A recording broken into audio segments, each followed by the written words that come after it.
Cinta. Apa yang dituntut oleh veteran ini adalah hak mereka sebagaimana termaktub dalam perkara 5 Peraturan Angkatan Tetap Pencen Ganjaran dan Faedah-Faedah lain 1982. Mengikut akta ini, setiap kali berlaku perarasan gaji anggota ATM, maka perarasan pencen juga perlu dibuat. Pada tahun 2013 telah berlaku kenaikan gaji anggota ATM, tetapi malangnya tidak ada perarasan pencen dibuat. Selain daripada itu, Majlis Veteran Kebangsaan juga yang ke-9 telah bersidang pada 29 September 2022 yang dipengerusikan oleh Yang Berhormat Menteri Pertahanan pada masa tersebut, juga telah meluluskan cadangan perarasan pencen ATM yang bersara sebelum Januari 2013. Veteran ini bukan meminta atau menagih atau merayu pencen mereka dinaikkan, tetapi menuntut hak untuk pencen mereka diselaraskan mengikut undang-undang Perlembagaan Persekutuan. Perarasan pencen yang tertangguh sekarang adalah satu pelanggaran undang-undang Perlembagaan Persekutuan dan Peraturan Angkatan Tetap ATM 1982. Ianya satu tindakan berbentuk penindasan terhadap veteran ATM, di mana hak mereka dinafikan dengan penuh kezaliman dan tidak berberi kemanusiaan. Bayangkan 10 tahun mereka menunggu perarasan pencen tersebut. Ditambah pula kebanyakan veteran ini hidup dalam keadaan amat daif dan ramai yang mengidap penyakit. Hinakah veteran-veteran ini di mata kerajaan? Itu persoalan saya. Kalau tidak, kenapa tidak diselesaikan pelarasan pencen ini dengan segera?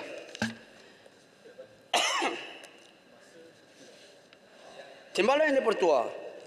Perkara yang kedua yang saya ingin bangkitkan di sini ialah tentang kadar pencen hilang upaya dan allowance layanan sentiasa kepada veteran yang cedera semasa bertugas dalam operasi. Masih lagi menggunakan kadar lama yang diguna pakai sejak tahun 2000.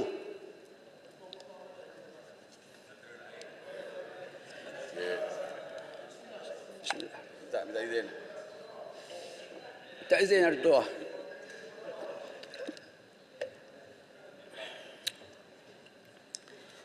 Bayangkan kadar tersebut digunakan tahun 2000. Bermaknanya sudah 23 tahun tidak disemak. Ketika ini jumlah penerima faedah pencen hilang upaya ini adalah selama 1,790 orang anggota veteran yang cedera semasa bertugas dan sebagian besar mereka cedera dalam operasi menentang pengganas komunis di zaman darurat. Mereka adalah veteran yang cedera di tahap 21% ke 100% semasa bertugas. Daripada jumlah tersebut, selama 14 orang veteran pencen hilang upaya 100% dan layak menerima allowance layanan semasa. Sebagai contoh, seorang veteran daripada kawasan saya, Ketereh, putus kaki dari buku lali ke bawah.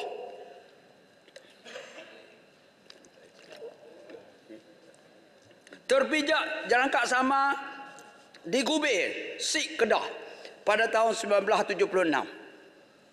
Veteran ini hanya dibayar pencen hilang upaya sebanyak RM114.20 sebulan. Sebab apa? Sebab 20 tahun dah tak direview pencen hilang upaya. Sekarang ni RM114.20 boleh buat apa? Bayangkan kecederaan berlaku pada tahun 1976, di mana 47 tahun lalu berlalu. 47 tahun beliau menderita, dan apakah kerajaan berlaku adil kepada veteran ini? Dan banyak lagi kalau saya nak sebut. Putus tangan, putus kaki, buta mata, banyak lagi. Tuan Dipertua, polis pun sama. Polis hutan dulu. Adakah ini adil kepada veteran? Di sini saya minta Yang Berhormat Menteri Pertahanan mengkaji baliklah kadar pencen hilang upaya yang dah lapuk ini agar veteran yang terlibat mendapat pembelaan yang sewajarnya.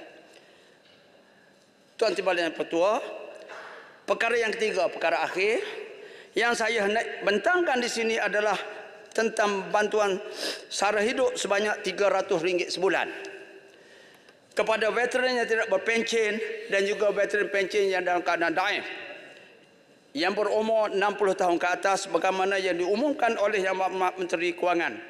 Di sini saya bagi pihak veteran mengucapkan terima kasih kepada Yang Amat Berhormat Menteri Kewangan di atas keperhatianan tersebut. Tetapi di sini saya banyak mendapat komplain daripada ramai veteran seluruh negara. Ada yang hantar video pada saya. Macam mana susahnya mereka nak mendaftar di tempat yang telah ditetapkan oleh pihak JEF. Di sini saya nampak pihak JEF banyak menyusahkan mereka terutama semasa proses mendaftar. Kerana mereka tu sakit. Ada yang kena bawa kereta dengan kursi roda dan lain-lain lagi. Sepatutnya JEF memudahkan proses pendaftaran bagi veteran yang layak menerima bantuan sara hidup kerana rekod veteran yang tak berpencen ini ada dalam pegangan mereka. Mereka pergi saja cari. Kenapa nak menyusahkan mereka pergi ke sana, ke tempat tersebut? Cari dia. Buat satu hari. Di sini saya mohon Yang Berhormat Menteri Pertahanan dan juga Timbalan Menteri Pertahanan melihat balik perkara ini kerana ramai di kalangan veteran yang terlibat sudah mengalami kesihatan yang tidak memuaskan. Tuan Timbalan Yang Pertua, akhir kata, saya seminit lagi. Ada masa sedikit boleh? Ya. Semua? Boleh. Boleh. Terima kasih Yang Berhormat super senior saya di Maktab Tentera Diraja.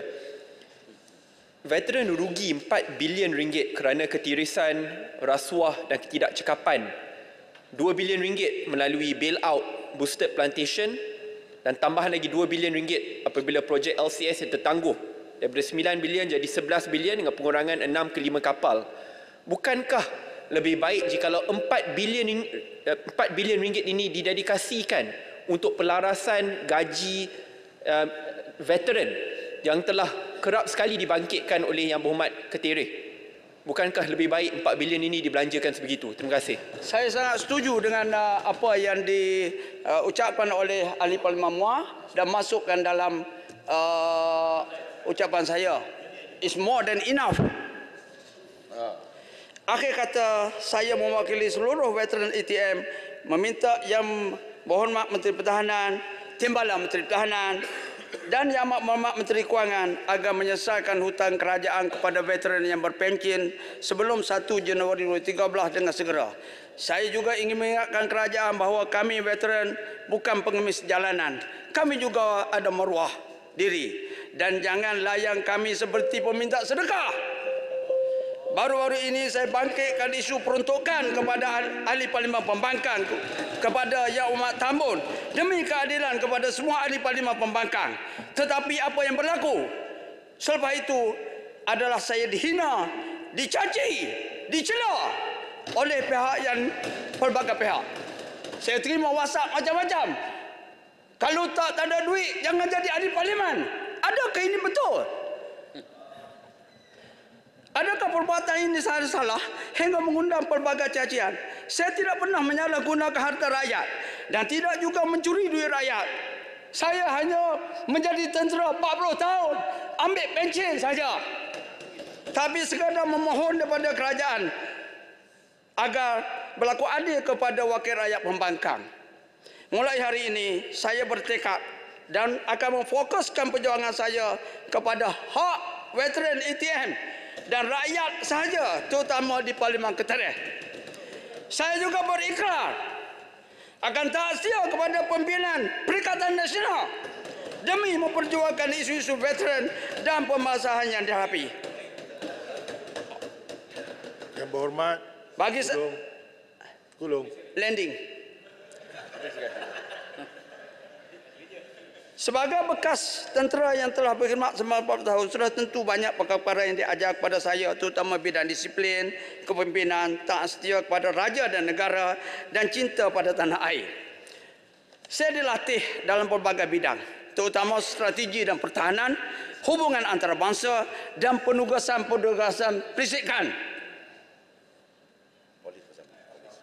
Saya akan menggunakan segala pengalaman selama 40 tahun dalam tentera ini bagi meneruskan perjuangan demi negara dan seluruh rakyat Malaysia yang saya cintai. InsyaAllah. Gagas dia, itu lambang tentera darat. Sekian wabillahi taufiq wal hidayah. Wassalamualaikum warahmatullahi wabarakatuh. Ya. Dan Yang Muhammad Speaker. Yang Berhormat duduk, Yang Berhormat. Saya nak minta Yang Kalau Berhormat. sebelum 7 suku saya tak panggil Yang Berhormat Seputih, sangkut dia. Yang Berhormat Seputih, silakan. Terima kasih Datuk Yang di-Pertua. Sebagai permulaan, saya ingin mengatakan syabas dan tahniah kepada Yang Amat Berhormat Perdana Menteri dan pegawai-pegawai Kementerian Kewangan yang telah bertungkus lumus menyediakan bajet 2024 yang holistik, komprehensif dan teliti. Saya ingin membangkitkan beberapa isu berkenaan dengan bajet 2024 dalam tempoh 15 minit. Jadi, arah jangan kacau saya. Okay. Dalam ucapan bajet Yang Amat Berhormat Perdana Menteri, beliau berkata kerajaan telah menggerakkan pasukan khas di bawah KPKT untuk menyelesaikan isu projek perumahan swasta lewat sakit dan terbengkalai yang menghimpit pembeli rumah. Secara keseluruhan, RM2.47 bilion disediakan untuk melaksanakan projek perumahan. Dana jaminan khas berjumlah RM1 bilion bagi menggalakkan pemaju yang berwibawa memulihkan projek terbengkalai yang telah dikenal pasti. Saya mengucapkan tahniah kepada KPKT yang telah berjaya memulihkan 256 projek sakit dan memulihkan lebih 28,000 unit rumah yang melibatkan nilai pembangunan kasar RM23.37 bilion. Ini adalah satu pencapaian yang amat menggalakkan. Walau bagaimanapun, soalan saya ialah sekiranya anggota dalam pasukan khas KPKT juga adalah pegawai yang diberi tanggungjawab untuk mengeluarkan lesen, mengawal selia, menguatkuasakan Housing Development Control and Licensing Act. Kalau mereka telah gagal menjalankan tugas sehingga banyak projek perumahan bermasalah, macam manakah orang yang sama mampu memulihkan projek sakit dan terbengkalai? Selain itu, Yang Amat Berhormat Perdana Menteri juga berkata dalam ucapannya, bagi memudahkan pembangunan semula skim strata, ambang persetujuan penduduk untuk jualan en bloc akan dikurangkan daripada 100% kepada tahap yang konsisten berdasarkan amalan antarabangsa seperti di Singapura. Ini akan menggalakkan pembaharuan semula bandar dan menggalakkan pembangunan semula bangunan usang di bandar. Unquote. Saya memang ada reservation tentang kenyataan Yang Amat Berhormat Perdana Menteri ini. Saya difahamkan Persatuan-Persatuan Penduduk Kuala Lumpur Plus, KLRA Plus, yang mewakili 57 persatuan penduduk dari 10 kawasan Parlimen Wilayah Persekutuan Kuala Lumpur, 3 NGO dan 1 institusi pengajian tinggi telah menghantar satu memorandum kepada Yang Amat Berhormat Perdana Menteri pada 18 Oktober. Dalam memorandum ini, mereka membantah dasar kerajaan yang ingin mengurangkan jualan en bloc daripada 100% untuk tujuan pembangunan semula. Saya amat setuju dengan kenyataan House Buyers Association, HBA, di mana penetapan ambang persetujuan ataupun consent threshold yang kurang daripada 100% sebenarnya telah menjejaskan hak pemilikan hartanah di bawah Perlembagaan Persekutuan.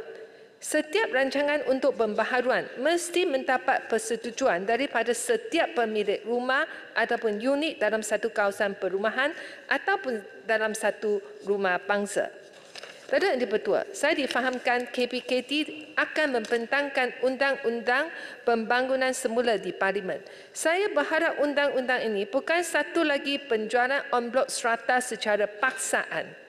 Lebih 10 tahun yang lepas, sesetengah pemaju pernah meminta kerajaan rampas ataupun confiscate tanah daripada pemilik rumah untuk tujuan pembangunan semula. Saya menyeru KPKT berhati-hati dan mengadakan konsultasi yang menyeluruh sekiranya ingin membentangkan apa-apa undang-undang berkenaan dengan pembangunan semula. Di bawah kerajaan yang mengamalkan konsep madani ini, sebarang pembangunan semula tidak boleh dijalankan secara paksaan. kerana ia pasti akan mencetuskan pergaduhan dan ketidakharmonian di kalangan pemilik rumah di bawah skim strata ataupun skim perumahan yang lain. Di kawasan Parlimen Seputih, cadangan untuk membangunkan semula 689 unit rumah pangsa kos menengah bertingkat yang bernama Taman Sri Endah di Sri Petaling telah menjadi satu isu yang amat kontroversial dan menggonjangkan masyarakat seluruh Sri Petaling.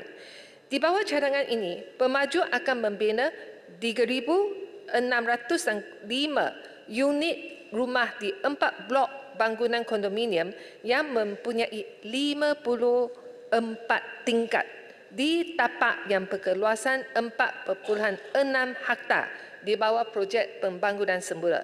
Cadangan pembangunan semula yang tersebut yang mendapat kebenaran awal daripada Jabatan Wilayah Persekutuan telah mendatangkan bantahan kuat daripada 29% pemilik rumah yang tidak setuju dengan tawaran daripada pemaju dan juga 100 persatuan di Sri Petaling.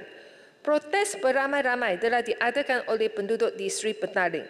Mereka membantah projek raksasa ini kerana ia sudah tentu akan menjadikan kesesakan jalan raya di Sri Petaling dan persekitaran bertambah serius. Sebenarnya, projek raksasa ini langsung tidak sesuai didirikan di tapak berkenaan, tetapi pemaju telah pun diberi kebenaran awal daripada pihak kerajaan. Datuk Yang di-Pertua, pembangunan semula juga bermaksud pertambahan penduduk yang ramai di tempat yang terlibat. KPKT dan PBT haruslah menjalankan kajian yang menyeluruh terhadap kesesuaian lokasi projek, isu-isu seperti trafik, perkhidmatan perubatan, sekolah dan juga kawasan lapang haruslah diambil kira oleh kerajaan sekiranya kerajaan ingin menjalankan pembangunan semula di tapak berkenaan. Dengan kata lain, pembangunan semula haruslah membawa peningkatan kualiti kehidupan ataupun quality of life bagi masyarakat setempat dan bukannya menyumbang kepada kejatuhan kualiti hidup. Populasi negara kita hanyalah 33 juta. Kita mempunyai tanah yang luas yang boleh digunakan untuk membina perumahan baru. Kawasan Lembah Kelang telah dijejaskan oleh pembangunan yang tidak terkawal dan pengangkutan awam yang tidak memuaskan. Keadaan kita adalah tidak sama dengan Singapura dan Hong Kong yang mempunyai saiz tanah yang terhad. Jadi undang-undang di Hong Kong dan Singapura tidak semestinya sesuai untuk digunakan pakai di negara kita. Datuk Yang di-Pertua, saya nak pergi ke isu berkenaan dengan TVET. Saya mengadu... Point of order. Yang Muhammad, 351. apa dia Yang Muhammad? Kena bercakap pandang speaker sebab dia baca. Yang Muhammad, Ya. Jangan kacau saya, Arau. Duduk Saya Yang tahu. You dengar sampai habis, okey, Arau? Datuk Yang di-Pertua, saya mengadu-adukan hala tuju kerajaan yang ingin menjadikan Malaysia sebagai negara yang berpendapatan tinggi dan pertumbuhan ekonomi yang tinggi, iaitu high income, high growth. New Industry Plan, Master Plan 2030 juga adalah inisiatif yang baik bagi masa depan negara kita. Akan tetapi, sekiranya kita ingin menarik masuk pelaburan yang berteknologi tinggi dan menaikkan gaji warga Malaysia, kita mesti mengatasi masalah kekurangan tenaga kerja yang mahir dalam sains dan teknologi. Mengikut kenyataan daripada Small and Medium Enterprises Association of Malaysia, SAMENTA, yang disiarkan dalam akhbar The Age pada tahun lepas, negeri Pulau Pinang sahaja sudah menghadapi kekurangan 50,000 jurutera untuk memenuhi keperluan industri semikonduktor. Pada waktu yang sama, pekerja yang mahir di negara kita juga ditarik oleh penghilang di negara jiran. Kerajaan mesti memandang serius tentang kekurangan jurutera yang begitu serius di negara kita dan mengambil langkah yang wajar untuk mengatasi masalah ini supaya kita boleh menjayakan New Industry Master Plan 2030 dan impian kita untuk menjadikan Malaysia sebagai negara yang high income, high growth. Saya cadang Kementerian Pendidikan dan Kementerian Pendidikan Tinggi bekerjasama untuk menggalakkan dan memupuk minat pelajar kita untuk belajar dalam aliran sains. Saya juga cadang Kementerian Pendidikan mengadakan latihan khas ataupun special training bagi guru-guru kita tentang cara pengajaran subjek sains dan matematik dengan lebih efektif. Kementerian Komunikasi dan Digital juga haruslah memainkan peranan untuk mewawarkan kelebihan dan kepentingan pembelajaran sains dan matematik dan menggalakkan orang muda kita belajar dalam aliran sains. Saya amat setuju dengan cadangan kerajaan untuk mengadakan latihan TVET yang diketuai oleh industri or TVET led by industry supaya peserta latihan vokasional boleh memenuhi keperluan industri-industri tertentu. Walau bagaimanapun, the devil is in the details. Saya ingin tanya, kementerian ataupun agensi manakah yang mengkoordinasi projek TVET led by industri ini? Dan berapa latihan TVET jenis ini telah pun ataupun akan dirancangkan? Kerana TVET sekarang diletakkan di bawah banyak agensi kerajaan dan kementerian. Datuk Yang di-Pertua, saya rasa kita juga harus memberi penghargaan kepada Yang Amat Berhormat Perdana Menteri dan anggota-anggota kabinet kita yang telah bertungkus lumus cuba membawa masuk pelaburan asing dari China, Amerika Syarikat, Eropah dan negara-negara Arab dan lain. Saya ingin beri beberapa cadangan kepada kerajaan berkenaan penarikan masuk pelaburan. Yang satu, menempatkan penjawat awam yang fasih dalam pelbagai bahasa multilingual di bawah kementerian dan agensi kerajaan yang berhadapan dengan pelabur dan peniaga asing, khususnya MITI, Kementerian Pelancongan dan Kementerian Luar Negeri, supaya kita boleh berkomunikasi dengan baik dengan pelabur secara berkesan dan memudahkan segala urusan dengan mereka. Yang kedua, menubuhkan unit seperti pemandu ataupun task force untuk membantu pelabur asing dan membantu mereka untuk menangani masalah yang dihadapi oleh mereka di negara kita. Yang ketiga, MITI juga boleh mengadakan sesi khas tentang dasar dan insentif pelaburan kepada wakil rakyat di Dewan Rakyat. Macam ARAU, khususnya mereka yang fasih dalam beberapa bahasa untuk membantu MITI ataupun Kementerian Pelancongan untuk socialize, bergaul dengan pelabur dan peniaga asing. Sehubungan dengan itu, saya juga menyeru Kementerian Pendidikan Tinggi untuk menggalakkan universiti dan kolej awam kita untuk mengadakan kursus bahasa asing. Sama ada bahasa Tionghoa, bahasa Arab, bahasa Jepun, bahasa Korea, bahasa Inggeris, supaya graduan kita ni boleh lebih mudah mencari kerja di syarikat pelabur asing di negara kita. Saya masih ingat pada tahun 80-an bila kerajaan melancarkan Dasar Pandang Timur. Ramai pelajar mengambil kursus bahasa Jepun dan bahasa Korea sebagai subjek elektif ataupun option di universiti tempatan. Sesetengah pelajar Malaysia juga meneruskan pengajian universiti mereka di Jepun dan juga Korea, dan ramai pelajar yang fasih dalam bahasa dan Jepun dan Korea sekarang bekerja di syarikat besar Jepun dan Korea, dan ada pula yang mengadakan bisnes dengan syarikat Asia Timur berkenaan. Saya berpendapat sekiranya kerajaan ingin menarik lebih syarikat besar dari negara asing ke negara kita, sekolah dan universiti dan kolej tempatan juga harus menawarkan kursus bahasa asing supaya orang muda kita boleh dapat pekerjaan dengan gaji yang lebih tinggi di syarikat asing yang di negara kita. Pada minggu lepas, terdapat satu laporan Abah berkata seorang jurutera yang mendapat first class honours degree dari universiti tempatan mengadu dia tidak dapat cari kerja kerana dia tidak dapat berkomunikasi dalam bahasa Inggeris dan dia berasa sangat kecewa. Dunia kita sekarang adalah sudah menjadi global village. Sekiranya kita ingin menarik lebih pelabur dan malah pelancong asing ke Malaysia, kita haruslah menggalakkan pelajar dan orang muda kita menguasai bahasa lebih daripada bahasa Malaysia supaya mereka jadi lebih employable. Datuk Yang di-Pertua, saya hanya bangkit dua isu lagi. Satu ialah berkenaan dengan renovation scam. Saya telah bangkitkan masalah skam pengubahsuaian ataupun renovation scam beberapa kali di dalam dan di luar Dewan Rakyat. Saya juga pernah tulis surat aduan kepada Jabatan Peguam Negara, Bahagian Jenayah Komersial PDRN, CIDB, Menteri Komunikasi dan Digital, Menteri Kerja Raya dan lain. Kerana nampaknya kita tidak mempunyai undang-undang ataupun apa-apa regulation, peraturan untuk menangani jenayah komersial jenis ini sehingga ramai pembeli rumah ditipu. Soalan saya kepada PDRM dan Jabatan Peguam Negara ialah berapa kes renovation scam telah pun didakwa ke mahkamah sehingga hari ini?